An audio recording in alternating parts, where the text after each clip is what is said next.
welcome back to this series. This is Al Fadi, and joining me here in studios, our dear brother, Dr. Jay Smith. And today, Dr. Smith is going to show us examples, at least from two different surahs in the Quran, Surah 23 and Surah 70, when it comes to the corruption that is taking place between the origin of words in the Quran and the original possible meaning for that versus what the new reinterpretation of these words could mean today.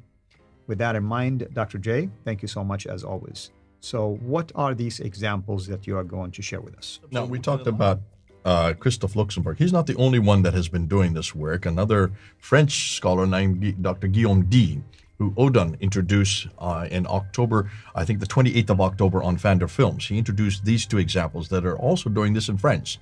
In France, they've taken the work of Gunther Lolling and they've taken the work from Christophe Luxembourg and from Gabriel Sama, this blue book here, and they said, let's see if we can find some other examples. And they came up, here's two examples I want to give you that actually shows you this, what I call this bastardization of the what I consider to be beautiful text coming about Jesus Christ.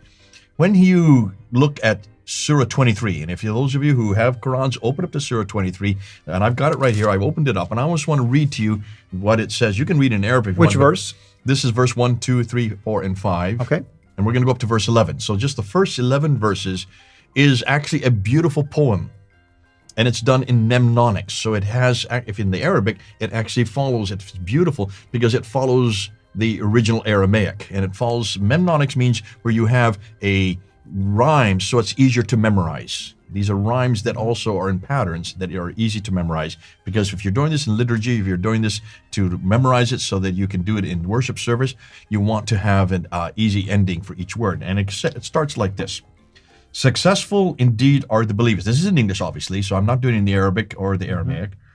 Those who offer their salat with all solemnity and full submissiveness, and those who turn away from the al-lagu, which is like dirty or false or evil things, and those who pay the zakat, and those who guard their chastity. So these are the duties of the believer.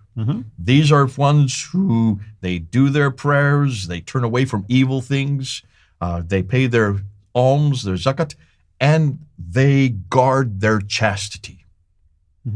Verse 5. Suddenly everything changes. Verse 6. Except. So we're talking about chastity now, which means guarding your sexual promiscuousness. That's right. Except, verse 6, from those wives or those that the right hand possesseth. Hold on a minute. Chastity, except for those who are your wives, plural, that means polygamous, more than one, and those which your right hand possesses, for them they are free from blame.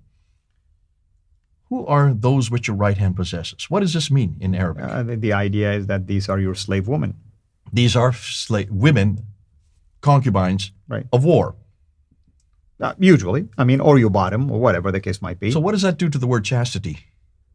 Well, now it's talking about probably you not guarding your chastity with them. I mean, that's one way you can think of it. It just destroys the whole notion of chastity. That's right. In a Christian context, chastity means the only person that's legitimate for you is one wife, one man, one woman for life. That we see in Genesis. We also see that in Timothy. You only are to have one wife. And this is what it's talking about. So suddenly this is interjected. This is not part of the mnemonic. This is not part of the original text. Oh, except for those who your wives, plural, and that which your right hand possesseth, means these slaves of war, these women who you get in war. Then you come back to verse 8, and it continues on. Those who are faithfully true to their amat, that means their duties. In verse 9, and those who strictly guard their prayers, their salawat, their prayers, those are indeed the inheritors, who shall inherit the firdaus, which is paradise. They shall dwell therein forever. So here are the duties of the believer. They are to do their prayers. They are to give their alms. They're to guard their chastity from not doing anything that's dirty. That if they continue to do this, they will be in paradise. Beautiful poem. It's all there in Aramaic. And Guillaume D says, you can feel it. This is a poem that was written by in the 4th century.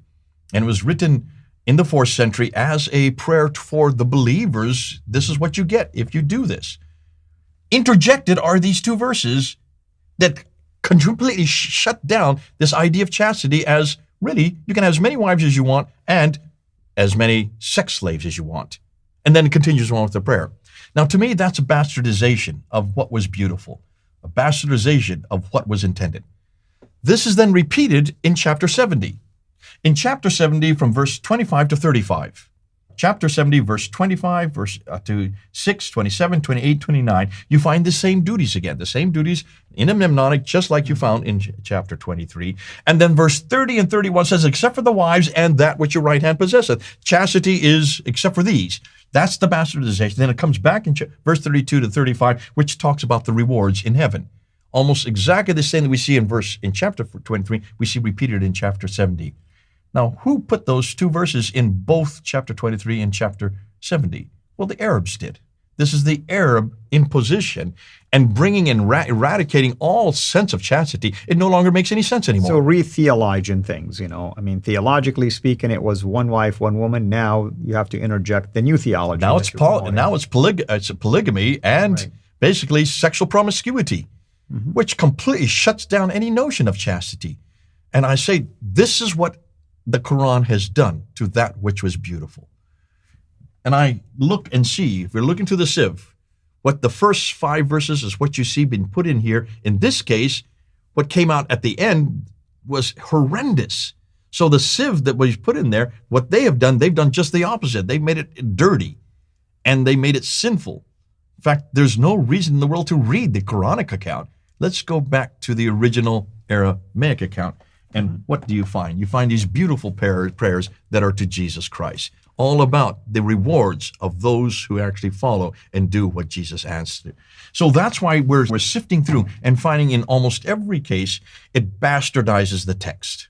Like what we saw when we talked about these hurus that are in heaven. Those hurus are